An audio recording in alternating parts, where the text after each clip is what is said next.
고린도 교회는 그리스 지역에 있는 고린도라고 하는 상업 지역에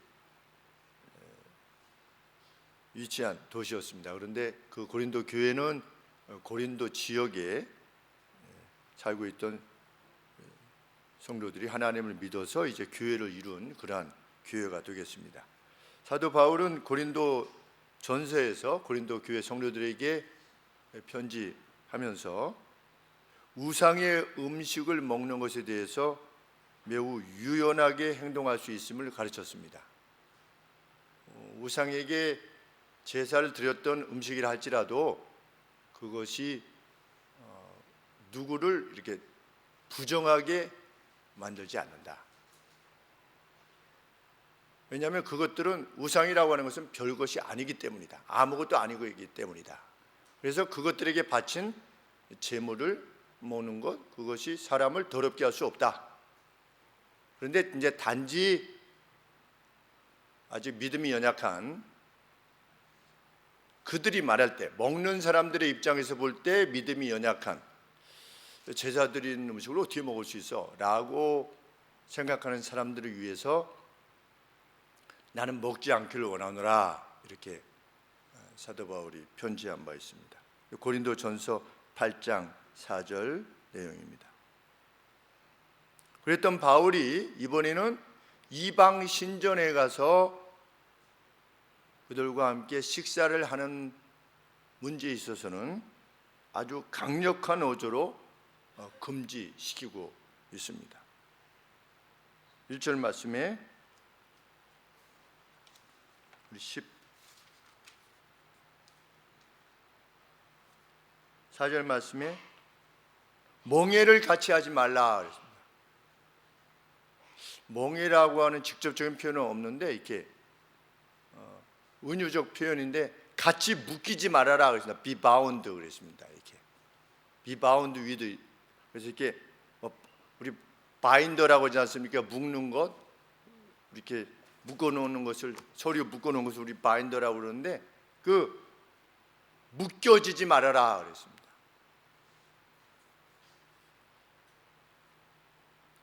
불신자들과 함께 묶이지 말아라. 이게 무슨 내용인가?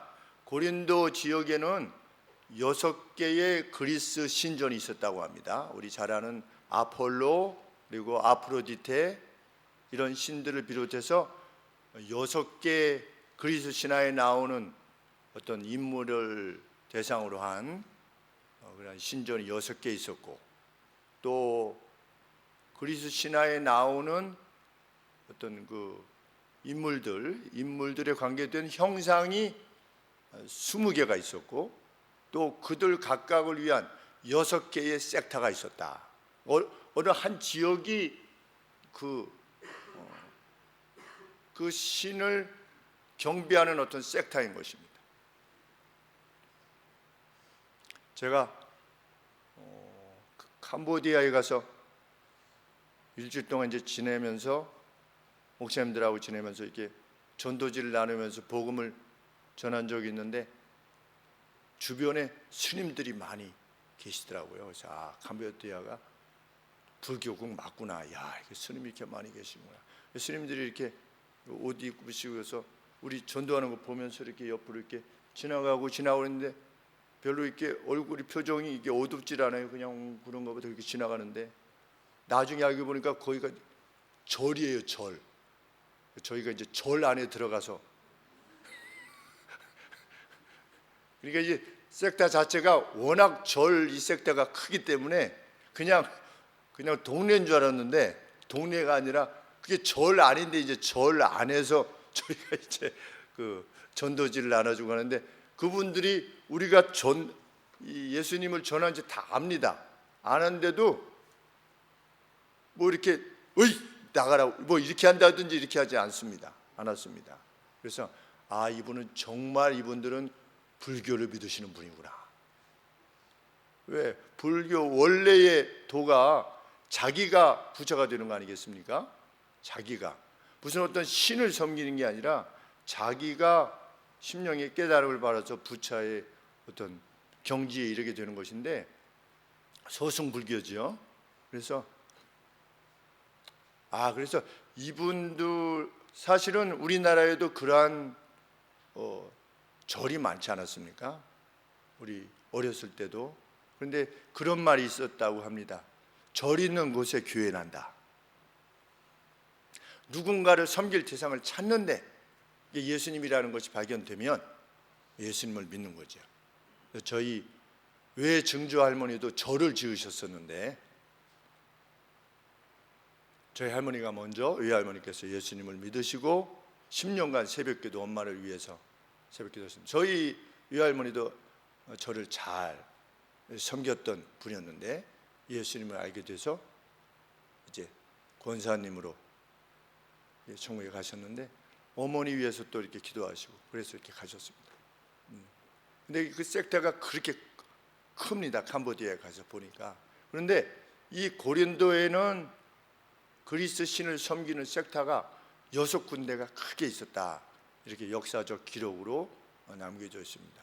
그런데 그 신전 안에 그 신전의 부속 건물로서 이제 응접실들이 있는데 그 안에는 한 12명 정도 들어갈 수 있는, 그래서 사람들이 들어가서 거기서 만찬을 행할 수 있는 그런 부속 방들이 딸려 있는 그런 부속 건물들이 신전에 있었던 겁니다. 그래서 고린도 지역의 사람들은 그냥 늘상 자기 친한 친구들을 대접할 일이 있으면 그곳으로 불러서 그 안에서 먹고 마시면서 그 중간에 이제 그 신의 이름으로 축복하는 그러한 일들을 행하게 되는데 그 일들에 관계돼서 지금 사도 바울이 언급하고 있는 겁니다. 그리스도인이 이방 신전에 들어가서 그 부속실에서 만찬을 같이 하면서 이런 거겠죠. 제우스의 이름으로 포세이돈의 이름으로 이런 식으로. 근데 그 사람들이 그걸 그렇게 믿었겠습니까? 그냥 우리 보통 우리 사회에서 하는 것처럼 우리 뭐를 위하여 이런 식으로 이렇게 했었겠죠. 그냥 늘상 그래 왔던 것인데 사도 바울이 이것을 강력하게 금지하는 것입니다. 왜? 앞서서 제사 음식을 먹을 수 있느냐 없느냐는 음식의 문제였지만 이것은 그리스도인의 가치의 문제였기 때문입니다. 제사 음식은 먹어도 되고 먹지 않아도 된다. 그러나 이방 신전에 가서 먹는 것은 강력하게 금지한 것입니다. 왜? 이것은 그가 그리스도인이냐 아니냐에 관계되어진 것이기 때문입니다. 목사가 절밥에 가서 절밥을 얻어먹을 수 있느냐? 불가능한 일입니다.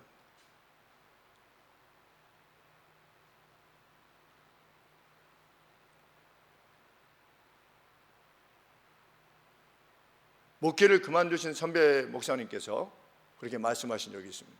나는 등산을 좋아하는데 내려올 때마다 절에 들려서 스님들하고 항상 얘기하면서 절밥을 늘 얻어먹고 오는데 절밥이 건강식이라서 아주 좋고 아주 맛이 좋고 거기는 농약도 안 쳐가지고 아주 제대로 된 음식이다 라고 하는 걸 수차례 저한테 말씀드렸는데 제가 목사님 목사가 이렇게 절밥에 즐겨한다는 것은 좀 이상하지 않습니까? 그렇게 했는데 별 이렇게 하시지 않더니 결국은 목회를 그만두셨습니다. 그 정도면 목회를 그만둬야만 정당한 것이라 이겨집니다. 본인을 위해서라도. 왜? 오늘 사도 바울이 이렇게 명하고 계시기 때문에. 바울은 금지 이유를 무엇이라 밝힙니까? 의로움과 불법이 무슨 파트너십을 지니겠는가? 의로움에 속한 그리스도인들의 의로움과 불법이 무슨 파트너십을 지닐 수 있겠느냐? 아주 본질적인 면에 있어서 이것은 불가하다는 겁니다. 그 뒤에 14절에는 뭐라고 말하고 있습니까? 빛과 어두움이 어떻게 그 어떤 동료애를 지닐 수 있겠는가? 빛과 어둠이 사귈 수 있는가? 동료애를 지닐 수 있는가? 펠로우십을 지닐 수 있는가? 불가하다. 바울은 더 나가서 이렇게 묻습니다. 15절 말씀에 그 어떤 조화로움을, 하모니를 그리스도께서 벨리알과 함께 가지시겠는가? 벨리알은 원뜻은 뭐냐면 숲의 주인이다라는 뜻입니다. 숲의 주인, 숲, 우리가 포레스트 있죠? 로드 오브 포레스트, 그래서 숲의 주인이다 그러는데 사탄의 이름 중에 하나입니다. 그래서 그 어떤 조화로움을 그리스도께서 벨리알과 같이 지니시겠으며 무엇을 신자와 불신자가 함께 공유할 수 있겠느냐? 신자와 불신자가 함께 무엇을 공유할 수 있겠느냐? 불가하다.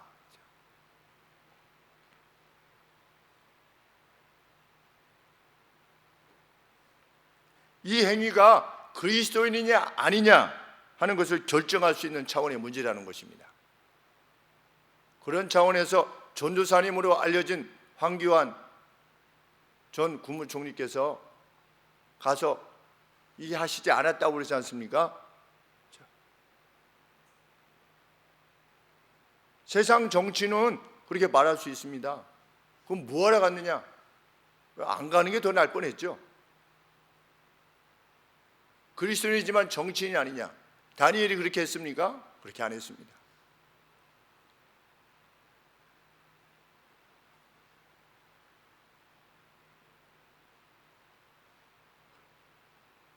나중에 사과했죠.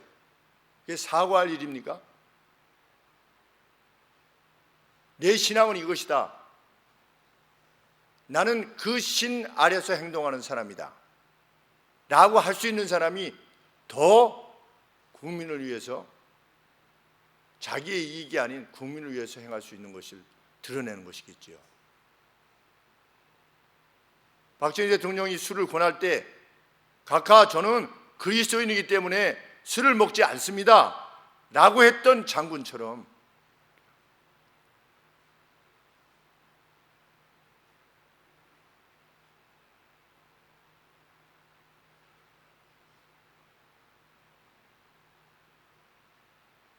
문제는 기독인이 이방의 신전에 동참한다는 것, 그것은 우상을 섬기는 그들과 신앙을 일치시키는 것이다. 가서 그리스도인이 이방신에게 절했습니까? 절하지 않았습니다. 이 고린도 성도들이 가서 절했을까요? 절하지 않았습니다. 그럼에도 불구하고 성경은 그것을 허락지 아니하는 것입니다.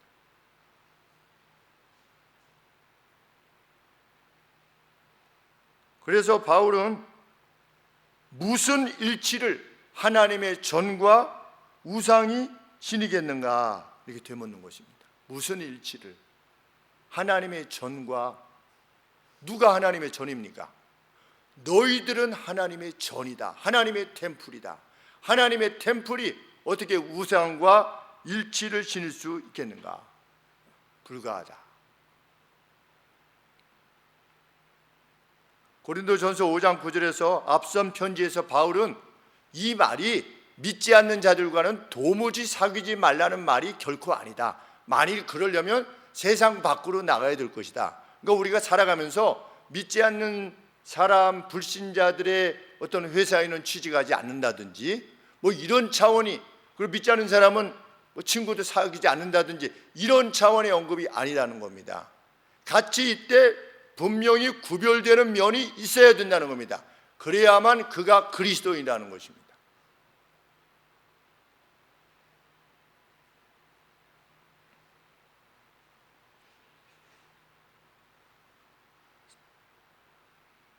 바울은 우리가 누구인가를 16절에서 정의합니다. 우리는 살아계신 하나님의 성전이라. 우리가, 교회에 속한 우리가 하나님의 성전인 겁니다.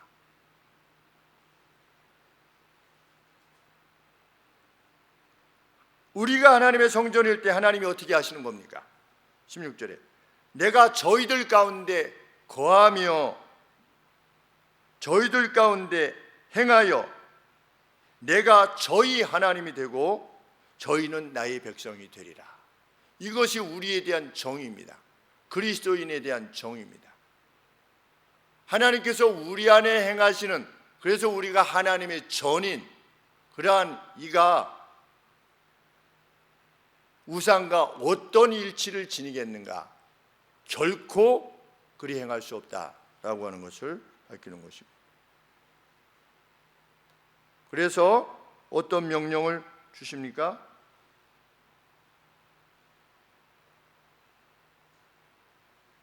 17절 말씀에 그러므로 주께서 말씀하시기를 너희는 저희 중에서 come out 해라. 나와라. 나와라.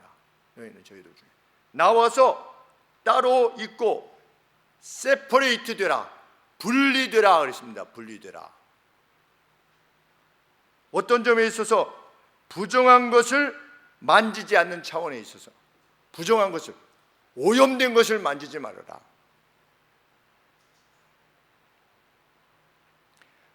그럴 때 내가 너희를 환영할 것이다. 내가 너희의 아버지가 되어줄 것이다. 이렇게 사도 바울이 주께서 말씀하신 내용을 인용합니다.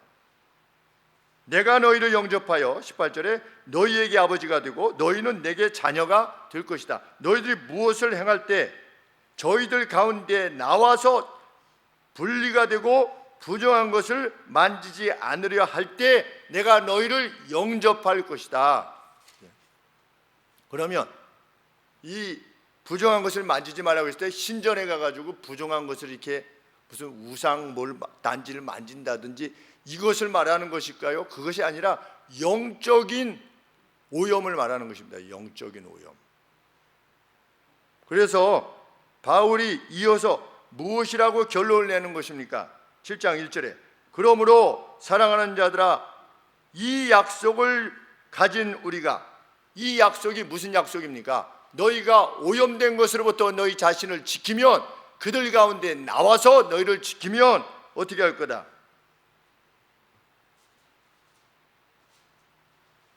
내가 너희의 아버지가 되어줄 것이다 라고 하는 이 약속을 가진 우리가 하나님을 두려워하는 가운데서 거룩함을 온전히 이루어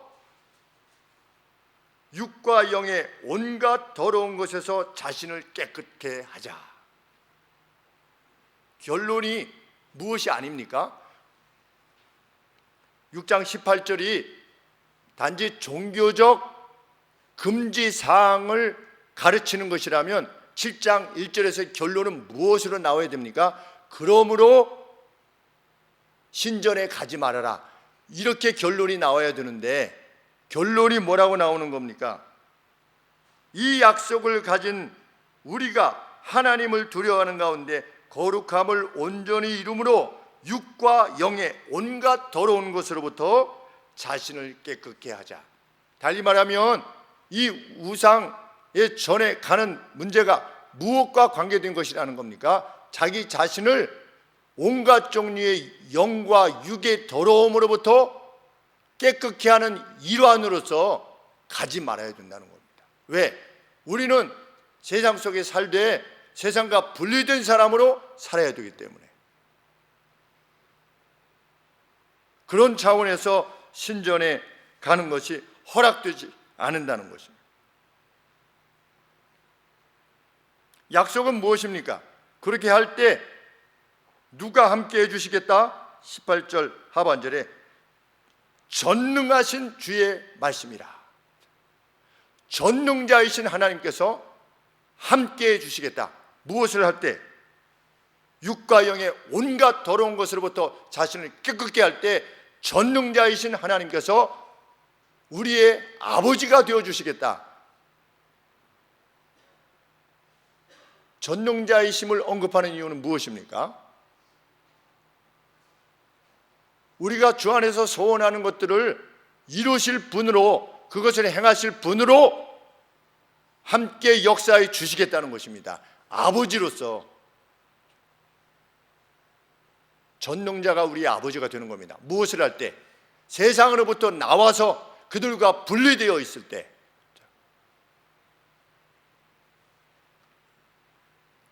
세상의 부정으로부터 자신을 깨끗게 하라는 이 말씀은 모든 시대의 모든 성도들을 향한 하나님의 명령이요 권고입니다. 무엇을 위한? 전능의 하나님이 함께 하실 수 있으신 약속인 겁니다. 근거이고, 우리가 전능자이신 하나님을 아버지로 만날 수 있는 길이 뭐냐? 온갖 종류의 영과 육의 더러움으로부터 우리 자신을 깨끗게 하는 것입니다. 악은 그 모양이라도 버리는 것입니다. 그럴 때 하나님이 약속을 지키시겠다고 약속하시는 것입니다.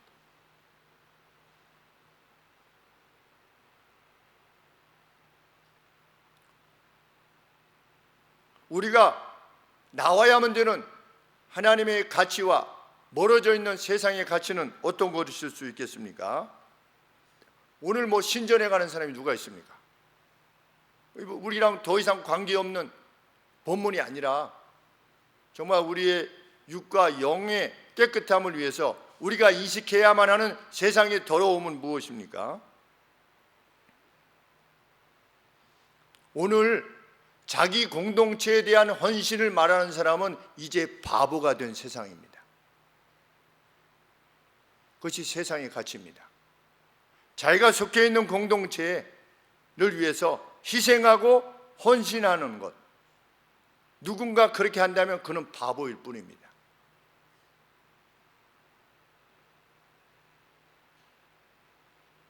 (80년대만) 해도 한 가족은, 회사를 무엇이라 불렀습니까? 우리는 한 가족이다. 우리 무슨 회사, 우리는 한 가족입니다. 그런데 이 한 가족이라는 말을 어느 회사가 말을 하게 된다면 멍청이로 이해되었겠습니다. 그 단어는 이미 사라졌습니다.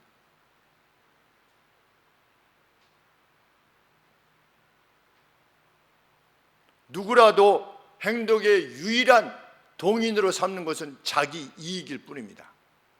자기 이익에 맞으면 나라의 기밀도 다 넘기는 겁니다. 중국이 따라오게 된 주된 이유 중에 하나가 무엇입니까? 미국에서 그만둔 사람들이 아주 높은 급료를 받고 가서 뭐 하는 겁니까? 넘겨주는 겁니다. 우리가 신문지상에서 자주 보듯이 우리 반도체 기술 같은 것도 어떻게 되는 겁니까? 그냥 넘어가는 것입니다. 돈을 주면 넘어가는 것입니다. 자기의 이익을 위해서. F-35 40대를 스텔스기를 이렇게 우리나라가 구입하기로 했는데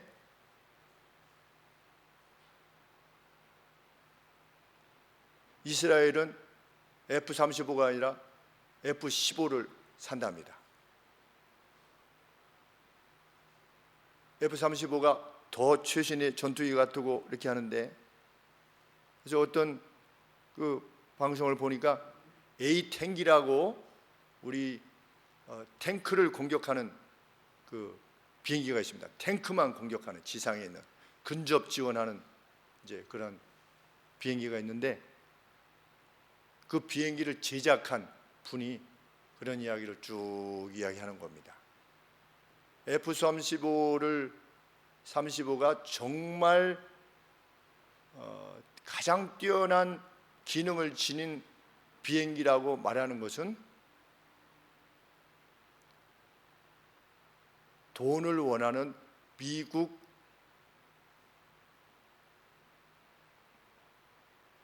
전투기 제작 업체의 말이다. 근데 그들의 말을 대변하는 것이 누구냐? 전직 공군 장성들이다.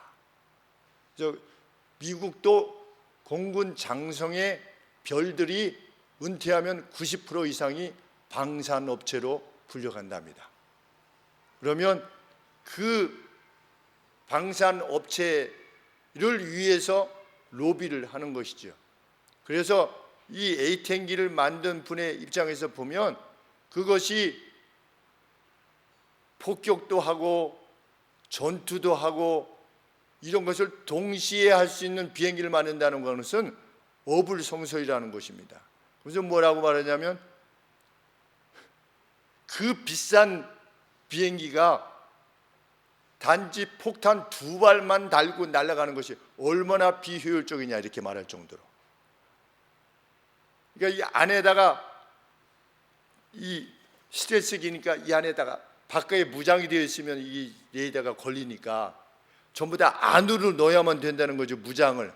그렇게 하다 보면 큰 폭탄 2개밖에 못 싣는데요. 근데 그 많은 돈을 가지고 썼는데 폭탄 2발 가지고 가서 폭격하고 오는 이런 비행기가 정말 합당한 비행기냐, 이러한 것을 쓰다는 것을 볼 때 정말 그쪽도 움직이는 게 뭐냐, 그 돈이라는 겁니다.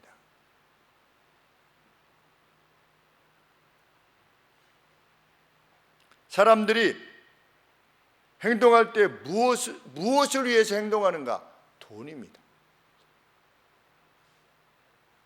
성경은 돈을 사랑함이 모든 종류의 악의 뿌리이고 원천이다.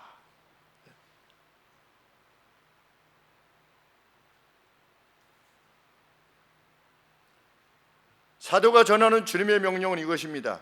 그들로부터 나와라. 그들로부터 나와라. 그들로부터 분리되라. 돈을 사랑하여 행하는 이들로부터 분리되어 나와라.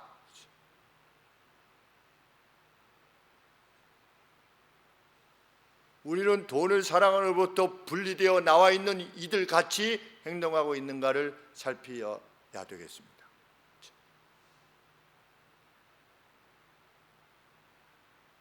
그렇게 행할 때 하나님께서, 전능자이신 하나님께서 아버지가 되어주시겠다고 약속하셨으니까.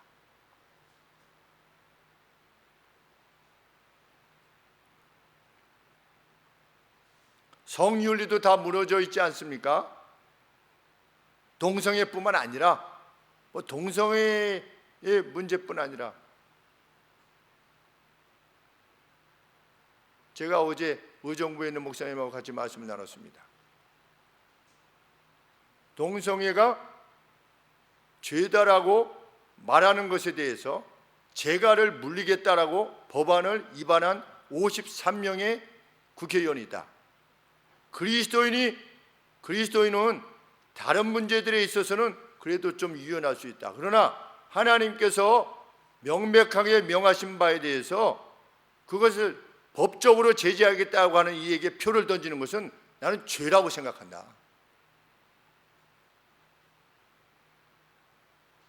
그것은 확신이다. 다른 면에 있어서 좀 뛰어나지 않느냐? 다른 면은 관계없다. 하나님의 사람은 그들 가운데 나와서 세퍼레이트 되어 있어야 된다. 어떤 점에 있어서? 동성애는 죄요 라고 하는 점에 있어서, 그것을 말할 수 있는 자유를 달라고 하는 점에 있어서 우리는 그렇게 말해야만 되고 노력해야만 되고, 그리스도인인데도 불구하고 그거 그럴 수 있는 거고 다른 면이 더 낫지 않느냐라고 하면 그는 신앙 위에 정치가 있는 것이다.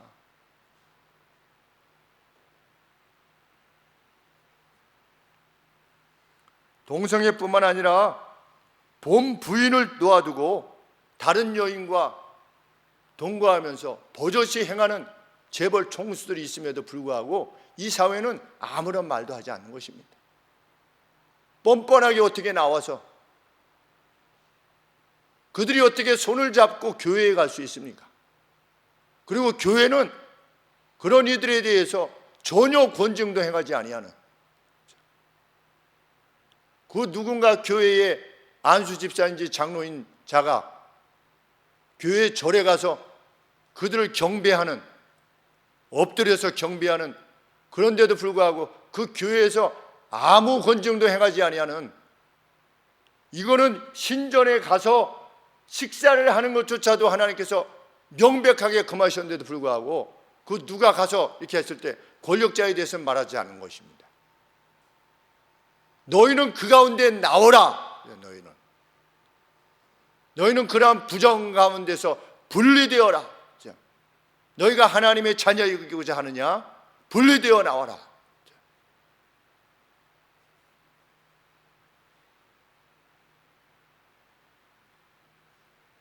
약속을 한 것이나 약속을 하지 않은 것이나 별반 차이가 없는 시대가 된 것입니다. 예수님께서 뭐라고 말씀하셨습니까? 너희의 맹세는, 너희는 맹세가 필요 없는 이가 되라. 맹세하지 말아라. 너희의 예스는 예스요, 너희의 노는 노다. 너희가 이렇게 하겠다라고 말했으면 그 약속을 어떤 방식으로든지 지키는 자가 되라. 헛말을 하지 말고, 내가 이렇게 언제까지 이렇게 하겠소? 라고 했으면 그 약속을 어떤 방식으로든지 지킬 수 없으면 그런 약속을 하지 말든지.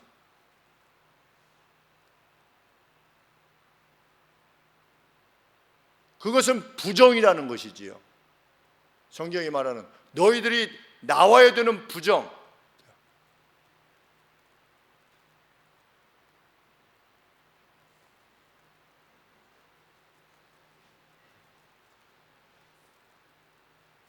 이러한 시대에 살고 있는 우리에게 사도는 이렇게 명합니다. 하나님의 전인 당신들이여, 그들로부터 분리되어 부정한 것을 만지지 말라. 오늘이라고 하는 시간에 그리스도인들이 직면하고 있는 부정은 무엇보다도 갈등이라고 하는 부정일 것입니다. 우리가 다 아시다시피. 정말 저도 이렇게 살아오는 날 동안 오늘같이 세상이 이렇게 시끄러운 때는 별로 없었던 것 같습니다. 나라와 나라가 갈등의 연속, 예수님을 이제 처음 믿기 시작한 트럼프 대통령이 이 세상을 흔들어 놔가지고 여기 쳐받고 저기 쳐받고 이래서 지금 갈등이 많이 발생했는데, 물론 기대가 있기 때문에 그것이 좀 이상해 보이긴 합니다. 왜냐하면 러시아, 중국 이런 나라들은 예전부터 그러지 않았습니까? 그런데 그래도 뭔가 이 말씀이 가르치는 가치와 가까이 해보려고 했던 나라조차도 이렇게 되니 세상이 어수선한 것입니다. 갈등, 자국의 이익을 위해서, 어느 나라나 자국의 이익을 위해서 행동하고 있는 이 세상이 아니겠습니까? 그런데 성경은 뭐라고 말하는 겁니까? 그러한 세상으로부터 나와라. 민족주의? 그것도 하나님의 백성이 행할 바가 아닌 것입니다.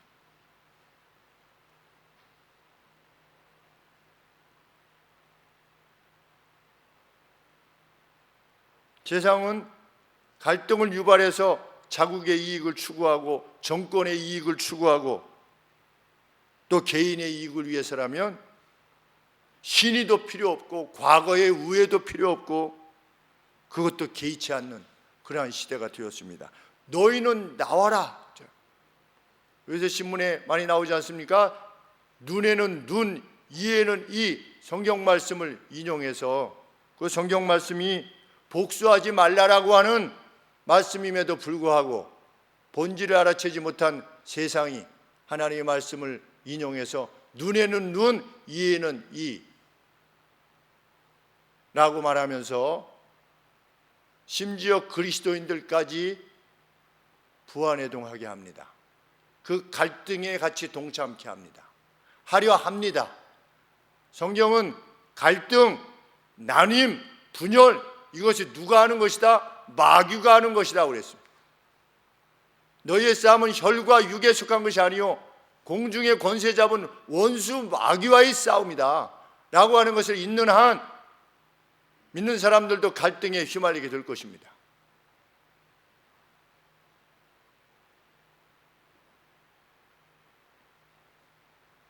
한 일을 나누는 민족주의 역시 그리스도인의 최상이 갖출 수 없다.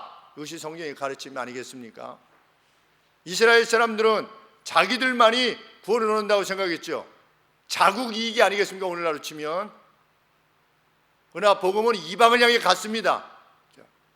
그 이방은 전 세계지요. 복음은 전 세계를 대상으로 나눠져 왔습니다. 성경은 원수됨과 나님을 부정으로, 오염으로 말할 뿐입니다. 그것은 우리가 배척해야만 되는 세상의 오염이요, 세상의 부정입니다. 우리는 나눔이 아니라 하나됨의 가치를 추구하는 하나님 나라의 백성입니다. 어린 양과 사자가 친구일 수 있습니까? 없습니까? 없습니다. 어린 양과 사자가 친구일 수 있습니까? 근데 천국은 어떻다고 그랬습니까? 어린 양과 사자가 함께 뛰노는 뒹구는, 이종이 함께 뛰는, 먹이와 먹는 자와 먹히는 자가 함께 뛰놀 수 있는 그러한 나라가 될 것이다. 그것이 천국이다.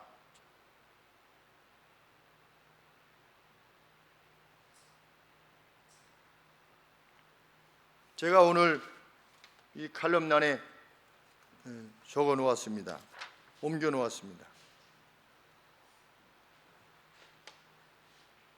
미국민이 제2차 세계대전으로 말미암아 일본에 의해서 피해를 당했던 미국민이 미국 법원에 일본으로 당한 자신의 피해를 보상해 달라고 소송을 제기했습니다. 소송을 기각하면서 내린 미국 법원의 판결문입니다. 우리 샌프란시스코, 제가 알기로는 샌프란시스코에서 강화조약을 맺은 것으로 알고 있습니다. 일본과의 강화조약은 원고들에 의해 주장된 것들과 같은 미래의 요구들을 제한하는 면에 있어 우리에게도 보상을 해주시오라고 하는 그 요구들을 제한한다고 하는 차원에 있어서 충분한 보상과 미래의 평화를 위해 원고들의 충분한 보상과 교환하였다.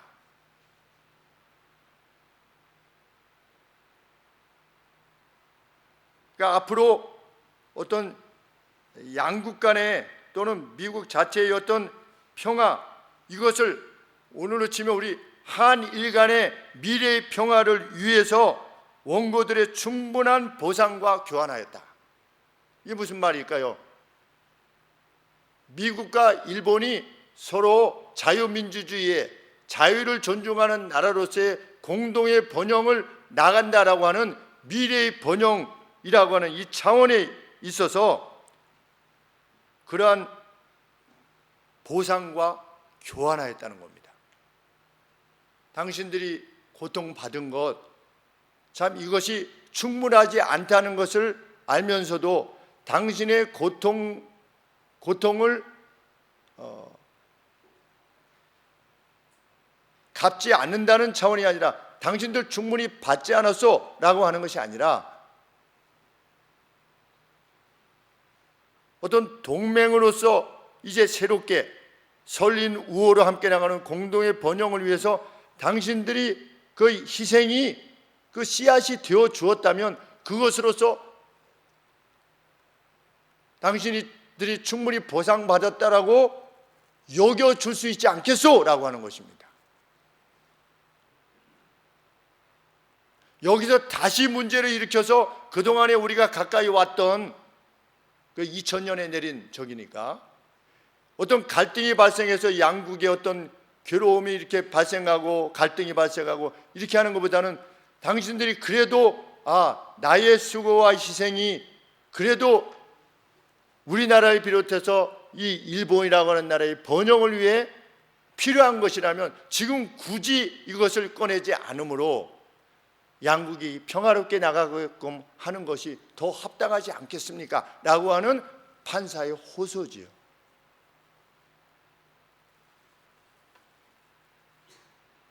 이전 전쟁 역사는 그 거래의 지혜를 입증하였다. 그리고 이전 전쟁 포로들과 셀 수 없는 전쟁 생존자들인 원고들의 난관들이 충분히 보상되지 않았음에도, 충분히 보상되지 않았죠. 어떻게 보상을 할 수 있겠습니까? 그 괴로움들을.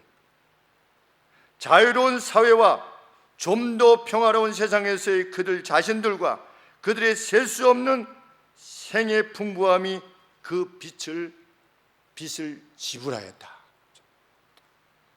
그렇게 보상받지 않아도 이 자유를 우리가 누리며 당신들도 이 자유로운 세계에서 셀 수 없는 생의 풍부함을 누리고 있는 것으로 족하게 여겨줄 수 있지는 않겠습니까? 라고 해서 기각을 시켰다는 것이죠.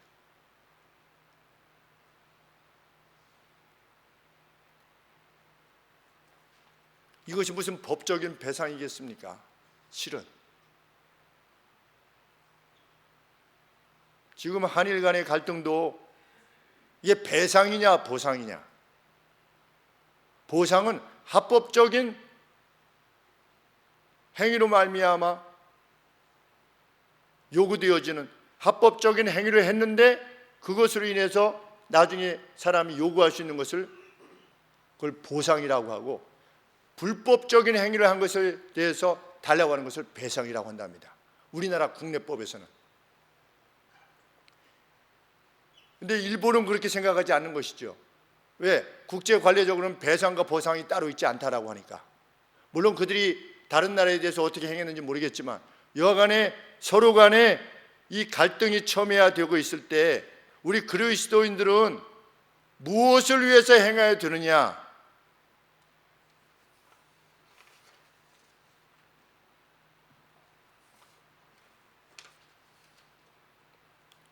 일본 국민의 유전자를 검사하면 70%가 한국인과 같답니다. 왜 그런가? 백제에서 넘어갔대요.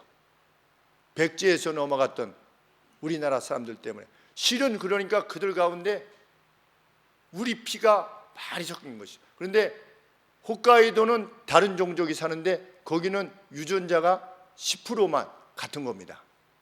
그 위쪽은, 그러니까 아래쪽은 70%가 같고, 우리는 이 갈등이 발생할 때 어떤 사실들을 더 많이 논해야 되는가? 그리스도인들은 세상은 세상대로 논할 것입니다.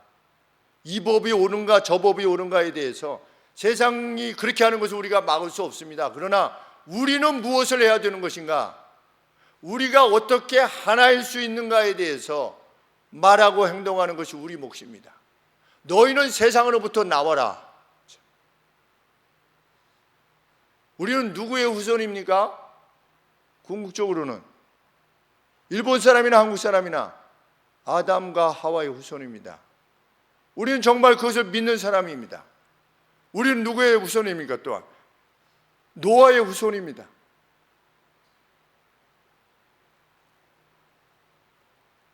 인류는 한 가족입니다. 실은 어떤 갈등이 발생할 때, 집안에서 갈등이 발생할 때 엄마하고 아빠가 갈등이 발생하게 되면 부부싸움을 하게 됩니다. 둘 다 나름대로 싸워야 될 이유가 있는 겁니다. 정당성이. 그래서 막 붙습니다. 그때 딸이 와가지고 아빠, 엄마가 지난번에 이렇게 얘기해가지고 아빠 이거 잘못했다고 그랬어. 아빠 그때 엄마가 이렇게 해가지고 이렇게 했어. 아빠 화나지? 이거 엄마한테 막 해봐. 이런 딸이 있을 수 있습니까? 남이라면 혹시 모르겠습니다. 그러나 우리는 정말 인류가 하나님에 의해서 그 생기를 불어넣음 받은 존재요. 우리가 또 나중에 일본에도 하나님 믿는 성도들이 있습니다. 그들이 우리를, 일본을 너무 미워하지 말라고 이렇게 편지하지 않습니까? 그리스도인은 어떻게 하면 화평의 길로 가고 서로를 좀 더 이해하려고 하는 방향으로 글도 쓰고 생각도 하고 말도 해야 될 것입니다. 너희는 세상으로부터 나와라. 왜? 갈등과 분열은 성경이 말하는 부정과 오염이기에.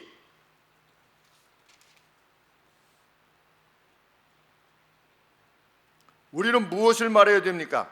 완벽하지는 않았더라도 1965년에 일본이 가지고 있던 외환고의 3분의 1을 배상금으로 냈다. 그때 일본이 개인에게 보상하기를 원했지만 정부가 우리 국가에 다오 해서 국가의 기간 산업을 일으켰다 라고 하는 사실을 어떻게 하면 서로를 이해할 수 있는 방향 쪽으로 우리는 이야기를 해야만 되는 것입니다. 우리의 마음을 쏟아야만 되는 것이고,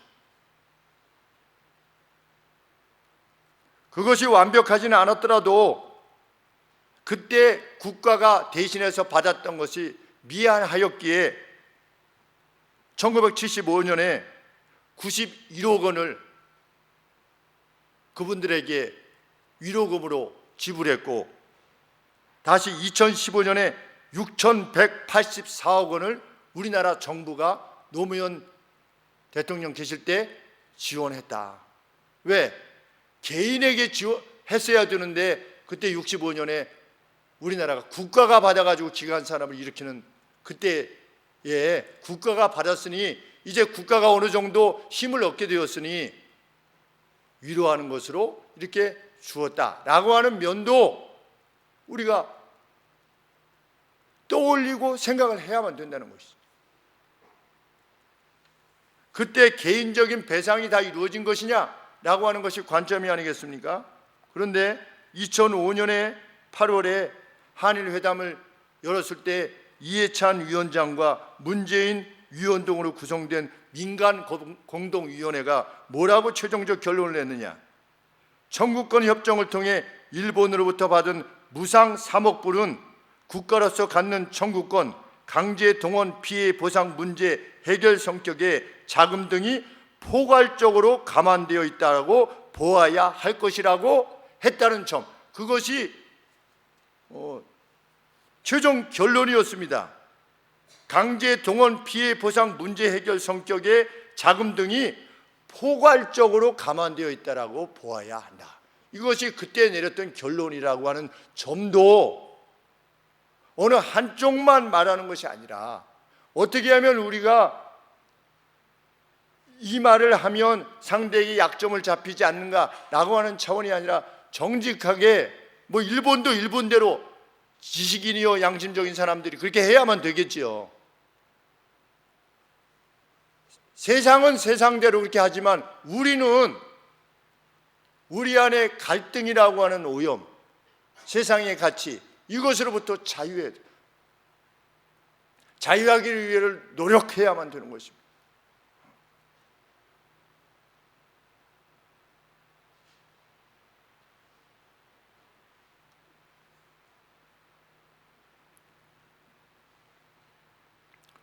우리도 그럴 수 있으면 얼마나 좋겠나 하는 생각을 해보게 되는 것입니다. 그때 괴로움을 당했던 분들이요, 그분들의 그 희생과 헌신을 인해서 그때 받았던 돈으로 이 조국이 이렇게 근대화가 되고 번영에 이르렀으니 당신들의 희생과 수고가 정말 이 땅을 위해서 얼마나 소중한 것인지 알 수 없어 라고 하는 그런 어떤 정부, 우리나라 대통령이 일일이 찾아가신다든지, 돈을 더 받기 위해서가 아니라고 하지 않습니까? 그분들이 그 희생을 치른 것에 대한 그 마음의 위로가 정말 필요한데, 정말 당신들의 희생을 인하여서 그 대가로 우리가 이렇게 일어났으니 참 고맙습니다 라고 할 수 있으면 얼마나 좋겠는가 하는 생각을 해보게 되는 것입니다. 그때 일본으로부터 사과를 받는 게 무슨 의미가 있겠습니까? 실상 그렇게 말로는 할 수 있어도 그 심령에 그런 게 있을 수 있겠습니까? 그러나 우리의 국민들은 그렇게 할 수 있겠지요.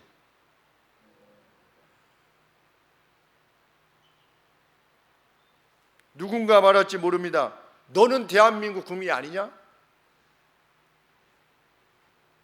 그리스도인은 대한민국이라고 하는 나라의 이 자유와 번영을 귀히 여기고 사랑하는 사람들 맞습니다. 그런데 우리는 대한민국이라고는 제한된 정체성을 넘어서 행하고자 하는 사람들입니다. 왜 그렇습니까? 하나님께서 이렇게 말씀하시기 때문입니다. 내가 저희 가운데 거하여 두루 행하여 나는 저희 하나님이 되고 저희는 나의 백성이 될 것이다. 이 땅이 전능자이신 하나님으로부터 복을 받게 되는 그 길이 뭐냐? 화평과 평강이 있음을 우리가 확신하기 때문입니다. 갈등이 우리나라를 더 잘 살게 하는 것이 아니라, 세상이 말하는 정의가 우리를 더 잘 되게 하는 것이 아니라, 인내와 온유와 화평과 겸손이야말로 이 땅을 더 영화롭게 만들 수 있는 길이라고 하는 것을 확신하기에 이 길을 가는 것입니다. 당신이 당하지 않은 것이니까 그렇게 말하는 것이 아니겠소? 라고 하지 않아야 되는 이유가 그것입니다. 이 점에 있어 분명 세상의 가치로부터 자유한, 분리되어 있는, 나를 사랑하고 내 가족만, 내 나라만 사랑하는 그 세상적 가치로부터 구별되어 살아갈 수 있는 거룩한 백성 될 때 하나님께서 다시금 이 땅에 이 어두운 전망이 비치는 가운데서도 우리가 그렇게 살고자 한다면 하나님께서 이전에도 교회를 통하여 이 땅을 변화시켜 오신 것처럼 또다시 부흥과 번영을 주시리라 믿습니다. 기도하겠습니다.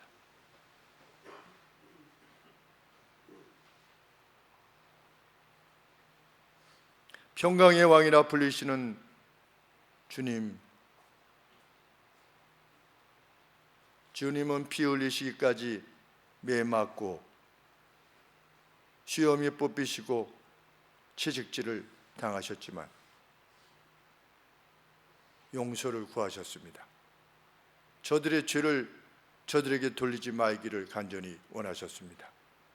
하나님,